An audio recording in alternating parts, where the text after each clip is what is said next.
This is Chuck Rapp with Multiply, a podcast to provide a word of encouragement for village church planters and leaders. We recently concluded our series on steward leadership. Today, I want to revisit a podcast from 4 years ago in which I shared the leadership values of VCP Director Claude. Number 1, Claude considers everybody's point of view. He does not merely do what he wants. As a leader, he realizes that everyone needs to be heard and their input considered.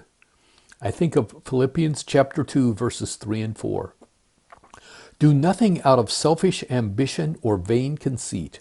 Rather, in humility, value others above yourselves, not looking to your own interests, but each of you to the interests of others.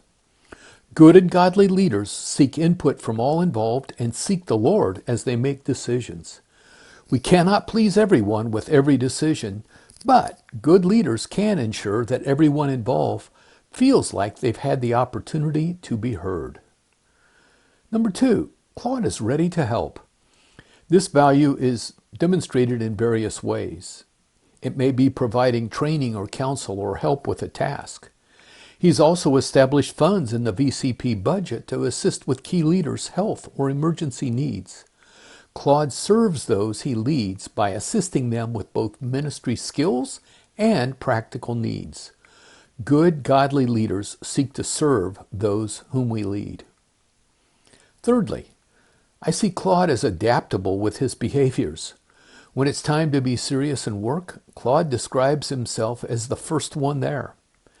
And when it's time to relax and have fun, he is free to enjoy the time with everyone. I see him lead by example and the way he helps others to know what is expected in a particular situation. This brings to mind the Apostle Paul's words, "Follow my example as I follow the example of Christ." That's 1 Corinthians chapter 11, verse 1. This also reminds me of the importance of maintaining a healthy work and life balance. If leaders work all the time, they risk burnout and fatigue.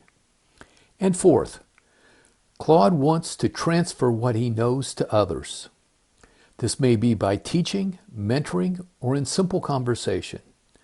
I see him collaborate with others to raise their leadership effectiveness to new levels. Christ took a similar approach. He spent time with his disciples and poured his life and his teaching into them. This method worked well for Jesus, and it will work well for godly leaders today. Acts chapter 4, verse 13 says, "When they saw the courage of Peter and John and realized that they were unschooled, ordinary men, they were astonished, and they took note that these men had been with Jesus." This has been a word of encouragement for village church planters.